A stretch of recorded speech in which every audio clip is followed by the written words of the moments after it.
Hey, it's Goblin Mode. Let's get right into it. What is this video? This video series actually is about the top 100 most influential or meta-defining Android Netrunner cards of the Reboot card pool. If you don't know what Reboot is, I will or already have made a video on that. But in short, in Reboot we play a rebalanced version of the original Android Netrunner by Fantasy Flight Games up to and including Data and Destiny. Reboot also has some original cards, as well as rebalanced cards from later sets than Data and Destiny that make weaker archetypes from FFG times more viable to play, or introduce new archetypes altogether. Reboot has nothing to do with NSG Netrunner. So in case you learned Netrunner with a set called System Gateway, just to let you know, we play the same game as NSG but with completely different cards. You are still very much invited to keep watching. This series will be super beginner friendly, so it might even help you with the NSG card pool, but no guarantees. So what does top 100 mean? It's actually quite simple, and I am blessed that I don't have to give you my top 100, some random guy from the internet. Instead, the big boy, the man behind the game design for Reboot, made a tier list for himself and shared it with the rest of the Reboot Discord, which you should join if Reboot interests you. But this list does not include the Reboot original or rebooted cards, only the FFG cards until Data and Destiny. In case you're really just interested in the ranking, here are the top 10 cards per side, starting on the top left with number 1. Thanks for watching. What I will try to do in this series is to lead you through some kind of storyline that hopefully makes you understand the impact of these cards better, that is, in the context of the whole card pool. Alright, what can you expect in this video series? As I said, I've chosen to make this video very beginner friendly, since I just don't know who you are. All you really need to know is how to play Netrunner. If you don't, there's a great video on Ryan Thompson's channel, link in the description. In case you're coming from NSG, that's perfect, the rules are not different at all. As such, this will be a very relaxed show and tell kind of video. I will show you the card, explain its strength, show some very general directions how to play them, in some cases also give some head-ups towards common misunderstandings, and in some other cases do a small example. In case you're new to the game, I will do a short introduction to the factions. I will also explain some basic Netrunner principles, as well as some of the lingo, for example what fast advance is. And of course I mentioned the big boy's rank and the reboot changes to the cards, if there are any. For anyone else who's already pretty firm in Netrunner, I will also glance over any of these topics whenever I deem them interesting and feel comfortable that what I'm saying is correct. Two things I will keep to an absolute minimum is comparisons to NSG cards and design, and I will speak very little about economy. The economy in Reboot feels to me like the puppet master in the background that keeps the game together, therefore I would have to address a whole video for that. Considering NSG comparisons, I don't think they make much sense. There's off the top of my head only a single card that I would like to talk about, because it's necessary to explain why this card is much better in Reboot than it has been in NSG. Props to you if you can guess which one it is. So this is a video series. There are many ways to split 100 cards. I eventually came to the decision to show you the corp cards first, as they set a lot of the boundaries the game works in. Then in the next part we talk just about ice and ways for the runners to deal with ice. That will probably be the most interesting single video, since I will go a little deeper into the ice meta, which allows for way easier comparisons of the cards between each other. And at last, I will show you all the runner cards that are left, which will feel more like a cleanup and be a little more heavy on showing actual examples, you know, like some of the tricks you can pull off with them. I will only really present the top 100 FFG cards, but in a lot of examples some cards of the Reboot boosters will show up. Whenever that happens, I put a small Reboot sticker on it. And one last word, don't take anything I say here as God-given. What I'm sharing here are my personal insights and opinions, not anyone else's. I don't even consider myself a very good player. Will I make mistakes? I don't hope so. Will I make oversights? 100% yes. If there are any large mistakes or changes to the cards, because we never stop rebalancing cards actually, I will address that in the comments. Okay, intro's finally done, let's go. And we're starting the series in this video with the Weyland Consortium. The Weyland Consortium is a rapidly expanding corporation that's buying smaller mega corporations at an alarming rate. It either does so by leveraging the money it got from the Beanstalk, a very profitable space elevator that you can also see in the background here, or by means of hostile takeovers. Weyland is known to be a war profiteer, securing around 70% of the reconstruction projects in the wake of the recent Lunar War. Furthermore, it continues to invest heavily into space exploration and the acquisition of aerospace. Hacking attempts are counteracted without mercy. Weyland has access to some of the biggest barriers as well as sentries designed to trash runner programs and identify the runner's location to hunt them down. If all else fails, the consortium does not shy away from getting bad publicity to get rid of cyber threats once and for all. And the most important tool for that is Scorched Earth, ranked by the big boy as number 5 of the most influential of all corp cards, which also makes this the number 1 Weyland card. It's a 3-cost operation, play only if the runner is tagged, do 4 meat damage. Scorched Earth makes it really clear how bad it is for you as the runner to be tagged against Weyland and to let them know your location. You die. The game is over. You lose. I will now take the rarest card out of your deck, just kidding. Since all runners have a default maximum hand size of 5, the idea here is to find some means to tag the runner, play 2 copies of Scorched Earth to do 8 meat damage and flatline the runner. Weyland only has very few ways to tag the runner, and none of them are really good. The overall best way is to splash SEA source from NBN. A 2-cost operation that says play only if the runner made a successful run during their last turn, trace 3, if successful, give the runner 1 tag. I will go over this card more in the next video. For now, the one important thing to remember about SEA source or just C source is that if you have as much money as the runner plus their link, this can tag them. And then you likely just need 6 credits more to play 2 copies of Scorched Earth. This strategy means that against Weyland, the runners don't only run your servers, but they also run the risk of immediately losing the game when they end their turns on low money. But runners have multiple ways to combat Scorched Earth. Either they play cards like I've Had Worse and Plascrete Carapace that directly negate the damage, or they have methods to trash the combo cards from the Corp's HQ. Other ways are more gameplay related. For example, runners may try to win the money war by either making lots of money or removing money from the Corp by forcing them to res ice or directly siphon their funds. Another option is of course to just not run, because then C-Source can't be played. The last valid option I want to mention here is to just take the risk. It's very unlikely for the Corps to have all 3 cards in hand. What I mean by that is that Scorched Earth is rarely the main plan of Weyland decks. It is too hard to get these cards into your hand and to pull it off repeatedly. To show you what I mean, I want you to look at this graph and this ancient meme. It shows the probability of having at least 2 copies of Scorched Earth and the single copy of C-Source in your hand as a function of corp cards drawn. Weyland decks often just play 1 copy of SEA Source.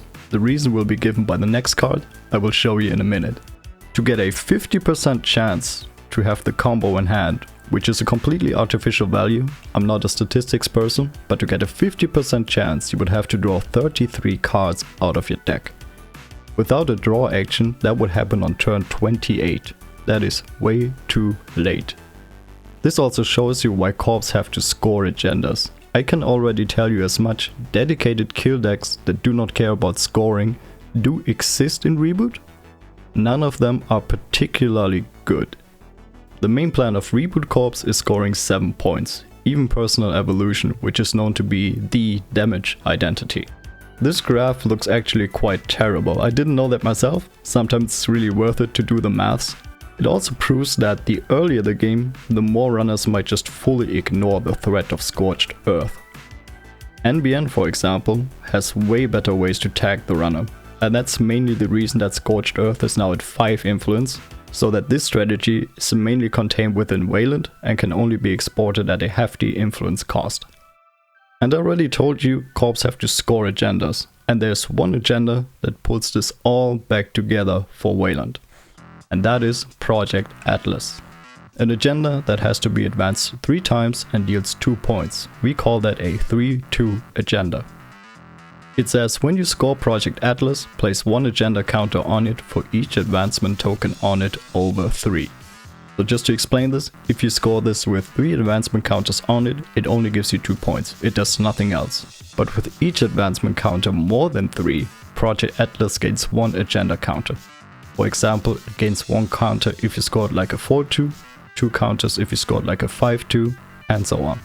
What can you do with that counter? You can at any point get any card out of R&D, your deck. You have to pay nothing else, no click, nada. So in most cases, you may get a copy of Scorched Earth or your single copy of Sea Source out of your deck.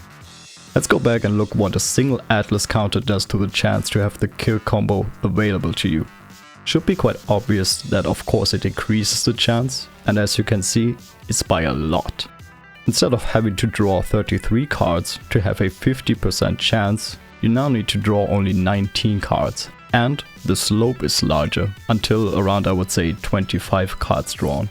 So that chance even increases faster if you have an Atlas counter. Another advantage is that the cards Atlas gets you are still in R&D, where the runner will have a harder time to find and trash them.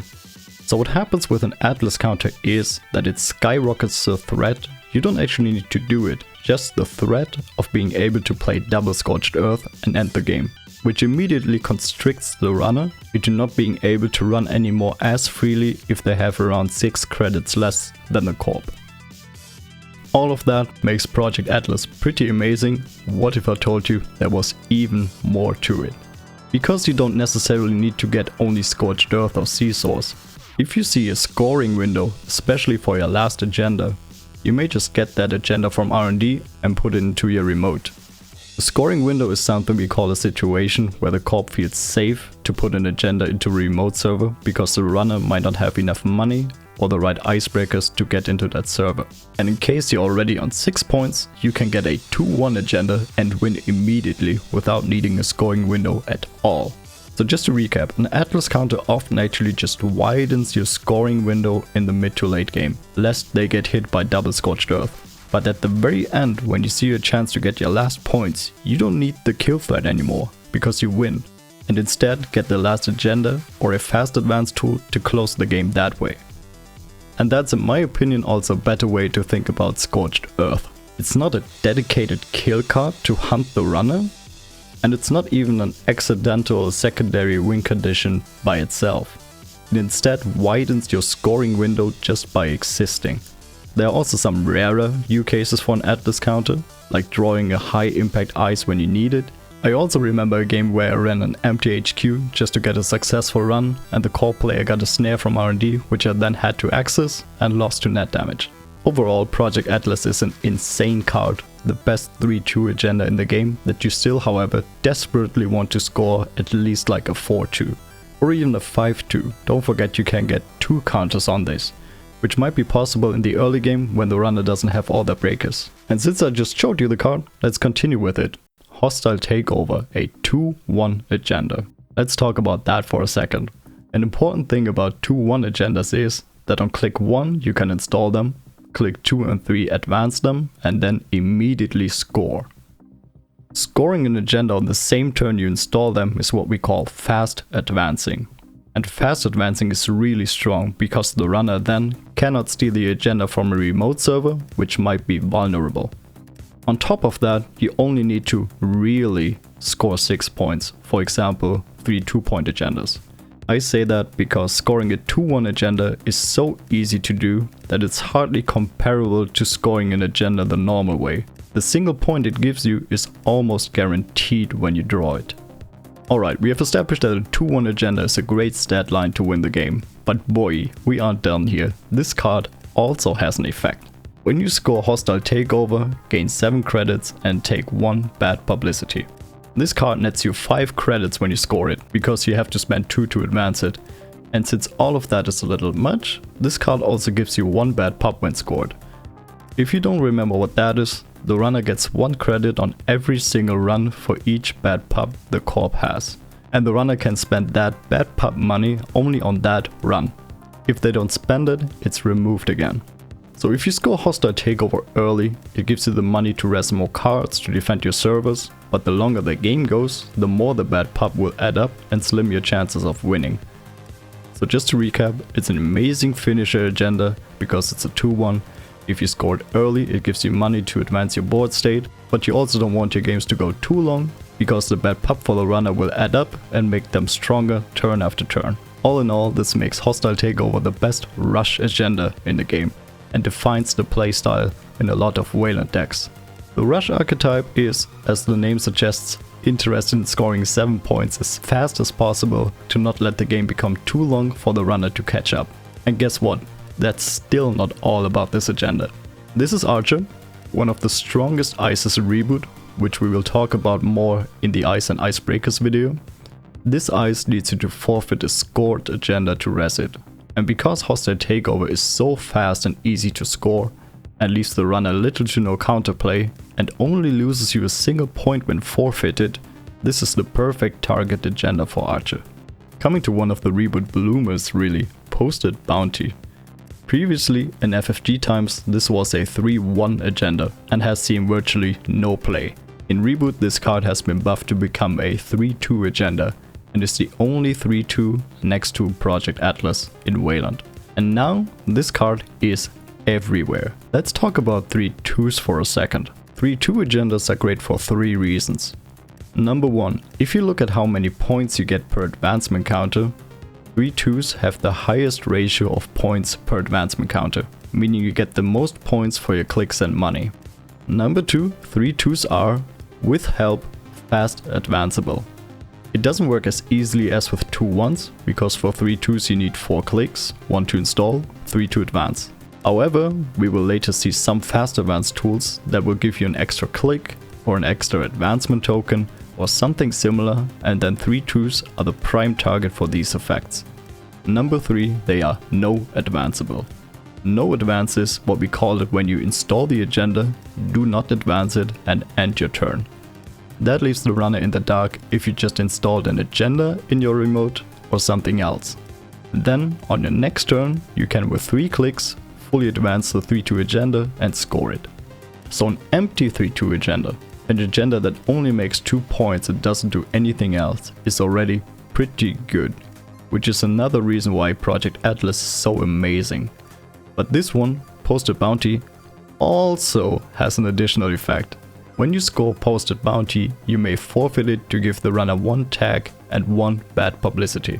Forfeiting means you remove the agenda from the game and do not get points for it anymore. Tagging in Weyland means nothing but Scorched Earth. When you forfeit this agenda, you do so to win the game with Scorched Earth and nothing else. The bad pub you get from it does not matter at all. So Posted Bounty is in my opinion the true alternative win condition, not Scorched Earth by itself. It happens really rarely, but when the opportunity arises, you should go for it. It's of course only possible when you have the Scorches in hand and you feel like the scoring window is wide enough. What you do then is to leave it on the board with a single advancement counter. You can then next turn advance it twice, score and play Scorched Earth once. But if you desperately need the kill or feel very sure about yourself, you leave it on 2 advancement counters and next turn advance it once more, score and scorch twice. Speaking from experience, this is still mostly an empty 3-2 agenda with a very circumstantial win condition.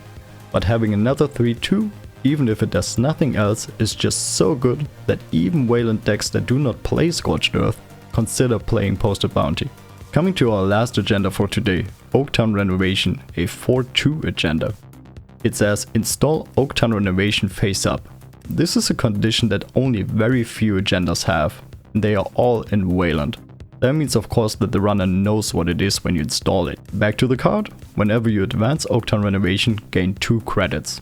So instead of costing us 4 credits to score it, we will in total make 4 credits after we scored this.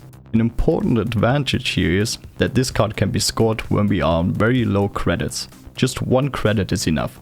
And it already gives us money while we are advancing it, not after we have scored it. This means it gives us the money to defend it with ice and it allows us to rest the ice to go to low credit totals. Here's a little example to show you what I mean. Because this is something that Oaktown allows you to do starting on turn 1. We have an Oaktown in hand and a Quolic, a 5-cost barrier with an End the Run subroutine for the Reboot boosters. We can install both cards in a remote for 2 clicks. When we advance Oaktown with our last click, we go from 5 to 6 credits, instead down to 4 credits. When the runner on their turn decides to attack it, we are able to rest Quolic for 5 credits to kick them out. Now we're left with 1 credit at the start of our turn. If we wanted to score any other 4-2 agenda, we couldn't. We could score a 3-2 agenda here, click for a credit and advance it twice, but would end with 0 credits, which in Reboot is extremely bad. With Oaktown, however, we can keep advancing, make 3 more credits and score the agenda with 4 credits to our name. And that makes Oaktown so good. Not only does it make you money, but the money comes while advancing it, which makes it easily defendable, even if the runner knows what it is, because it is installed face up.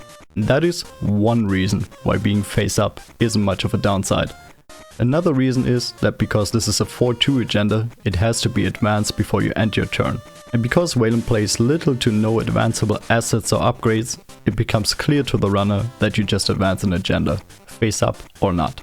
We haven't talked about the last ability in the brackets, that when you keep advancing it past 4 advancement counters you gain 3 credits, essentially letting you click for 2 credits. It does nothing else. This is something you should do super rarely, as it is easier for the runner to steal the agenda the longer it is on the board, but in very few fringe conditions you might consider doing this. Okay, let's look at 2 of the 3 Weyland pre-constructed decks. If we remove the ice, which we don't talk about in this video, the basic operation economy, and all the cards we've just talked about, there actually isn't too much left, since Weyland doesn't have any common defensive upgrades, and the absolutely cracked agendas and Scorched Earth make for a very solid, straightforward game plan. So actually, we are kinda done already. The only other Weyland card in the top 50 is Archer, which I already said will be discussed in a following video. And with that, we can jump to the identities. 2 of them are in the top 50 and both have reconstructed decks you can jump right into. And we're starting with Grindel with a 45 deck size, 10 influence and a very simple ability. You start the game with 12 credits and 1 bad publicity. And if you remember how hostile Takeover was a card that gave you money to res ice, but the bad pub forced you to play a rush style game, we can infer what Grindel tries to do. This is the rush identity of Reboot, where we try to score 7 points as quickly as possible. The way Grindel does that is by including small to medium ice of all subtypes with end the run subroutines which are stacked on the scoring remote, forcing the runner to find the breakers ASAP. On top of that, it's playing ice that trashes the runner's breakers if they dare to run without a killer because they need to catch up with you. Support cards like Fast Track help Grindel to find the right agenda whenever they want, whereas Power Shutdown trashes cards from R&D to trash runner cards, preferably the breakers they just installed hastily without defending them.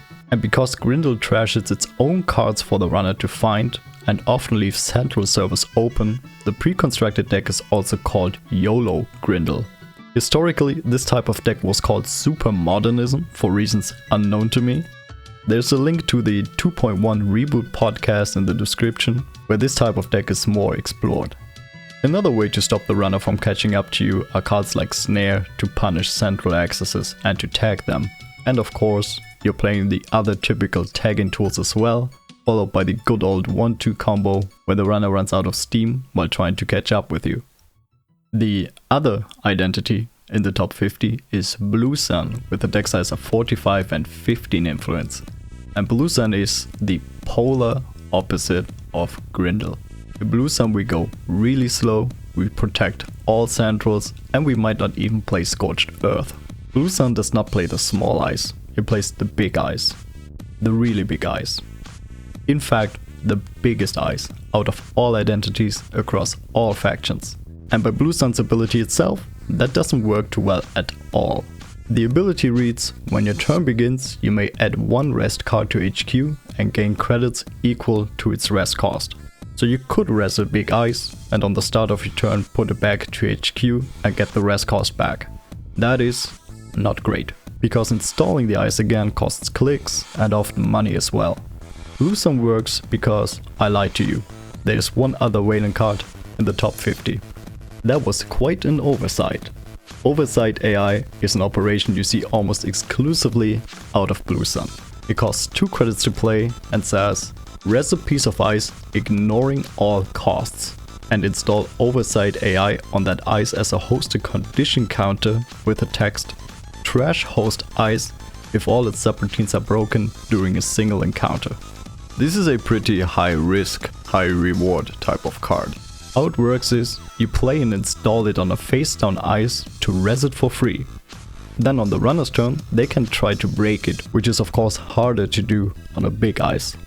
Curtain Wall here has 10 strength if it's the outermost ice on the server, and 3 end the run subroutines. The most common reboot fracture breaks this for 11 credits. But remember, if the runner succeeds to break it once, the ice, as well as Oversight AI, are trashed. So this should be done when it's almost certain that the runner can't break it next turn. We're not talking a scoring window here, but rather something like a not being able to break window. If the runner does not succeed to fully break it and passes the turn back to you, then you can trigger Blue Sun to get Curtain Wall back to HQ and gain 14 credits, netting you 12 credits since you paid 2 for the Oversight AI. Oversight AI would then be trashed as well. And this combo is what allows you to play big ice. Since you can make a lot of money, you can rest big ice when you might not actually have the money, and you might force the runner to deal with an expensive ice when they don't feel comfortable with it, since they are on a 1-turn timer to trash it. On top of that, you keep reinstalling face down ice that you got back from the board, so the runner has to play even more of a guessing game what ice you installed where. Blue Sun is one of the strongest, but also the hardest, maybe the hardest deck archetype in the game. Installing the right ice at the right moment, at the right place, and resing it at the right time is one of the greatest and most important skills for Corps in Netrunner Reboot. And the constant removal and reinstalling big, high impact ice makes this skill much more important. So in my opinion, you already need a very good understanding of the meta to play it well, since a single wrong uninstall or install can lose you the game. And with that, we are almost done. Here are the other 6 IDs that are currently in Weyland, and admittedly they are quite similar. Weyland is probably the least diverse faction, which makes sense considering how strong the agendas are and how well they support the threat of Scorched Earth. These 3 especially have a very good Scorched Earth synergy, whereas the other 3 don't necessarily need to go for that strategy. Building a Better World is the most vanilla Weyland ID, which also has a pre-constructed deck. Every transaction operation makes you 1 more credit. So you play a bunch of those, make money, put all the agendas we just talked about, as well as 3 copies of Scorched Earth, 1 copy of Sea Source, and maybe something spicy, and you're pretty good to go. You can imagine building a better world like Grindel that gives up speed for security. It makes a lot of money throughout the game, often more than the 7 extra credits that Grindel has from the start, and you don't start with Bad Pup, which basically allows you to go slower and protect central servers with ice. Argus Security in Reboot is a 40 card deck, which is the smallest deck size for Corps.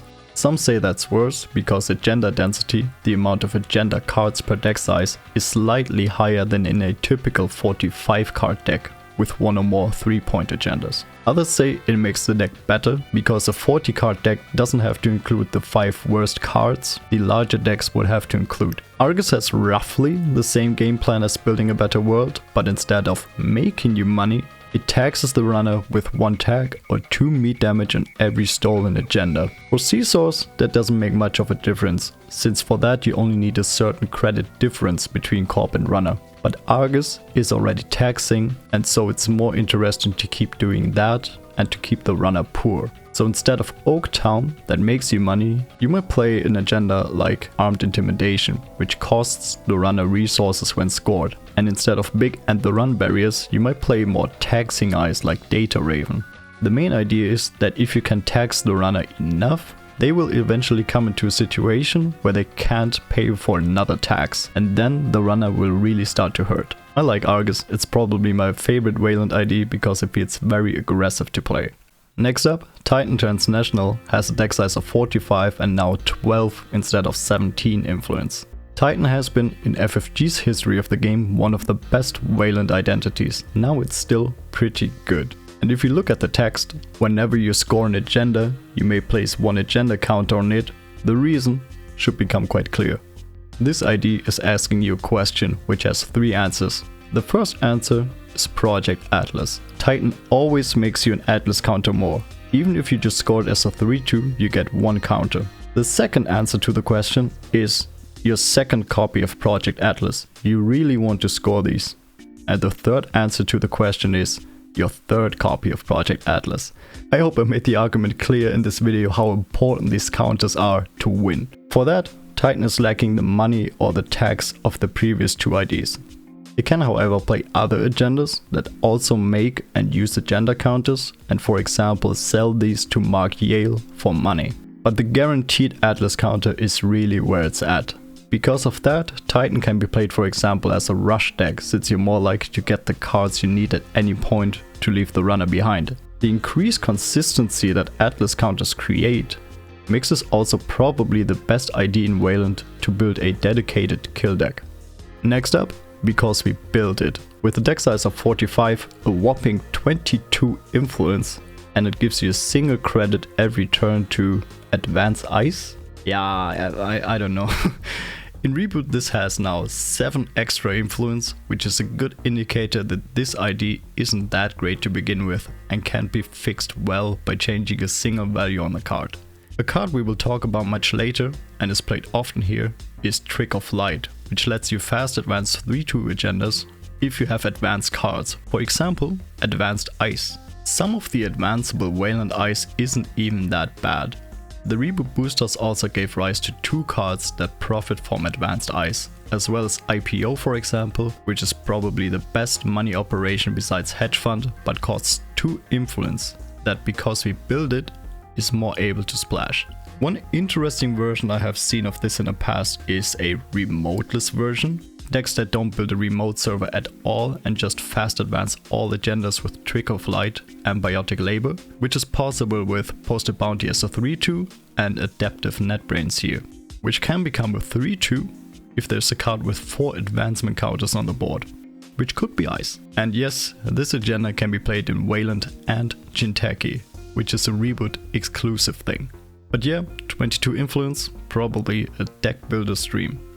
I just said Weyland is not very versatile and now I'm beginning to question that. Gagarin Deep Space also has a very simple ability. It is, as an additional cost to access a card in a remote server, the runner must pay 1 credit. This ID plays an asset spam deck style. A deck that makes a lot of remote servers which make the board look horizontal, which is why these decks are also called horizontal decks. This works because if the runner wants to trash any card installed in the remote, Gagarin makes them pay 1 credit more. If they just want to access a card to find out what it is, they also have to pay a credit for that. And bear in mind, if you have multiple cards installed in a remote server, the runner has to pay a credit for each one. This makes it difficult for the runner to deal with all the economy assets and other cards this ID throws on the board. You might even sneak an agenda by, because the runner has given up on checking everything. There's also an Ice tour guide you will see almost exclusively in Gagarin that becomes stronger the more rest assets exist. Gagarin can in my opinion be played very well with or without Scorched Earth, and it's also an advantage when the runner does not know if you are on Scorch or not. And here's our last card for today, and the one I know the least about. Amazing. It's a Reboot exclusive original Weyland ID with a deck size of 45 and 12 influence. Iris Capital has the ability, well, it doesn't have any. Instead, it lets you install a new upgrade at the start of the game after you've seen your opponent's ID, but before drawing your opening hand. This upgrade is Consolidation. Consolidation is an upgrade, and it cannot be accessed, derest, trashed or uninstalled, and it can host up to 2 non-ambush, no executive assets. Reduce the rest cost of hosted assets by 1. So at face value, this ID lets you install 2 assets that don't take any space into a server you choose at the start of your game. You could play 2 assets on HQ. You could play 2 assets on archives. You could play 2 assets in a remote server and still install and score an agenda in that very same server, because Consolidation is an upgrade. At heart, this is a deck building ID. The amount of interesting stuff you can try in this is immense. Build a single big remote and protect everything with Caprice, or protect 2 economy assets with a single Junebug so you don't even need Ice to protect them. Put it on archives and put shocks into archives, which does up to 3 net damage every time the runner runs there. This is just a very small collection of possible includes. You can rush and protect assets with the same eyes. You might also change your strategy and install consolidation on different servers depending on what you expect from the matchup. I'm really at a loss with this since I'm a terrible deck builder and don't really have time to get my teeth into it. Let's just take the big boy's words at heart who said this isn't supposed to be a top tier competitive identity, but a very fun and creative one. And that's also what Weyland desperately needed, so that's a win in my book. Alright, that's Reboot Weyland, y'all. We haven't of course talked about Ice, but I promise we get there. If you have watched until here, thank you very much. This took me much longer than expected, so a like and subscribe would be very appreciated. That's it. See you in the next one when we talk about NBN. Bye! Greetings, intruder. When one video ends, just open up another. It's called binge viewing. Go ahead. We support you.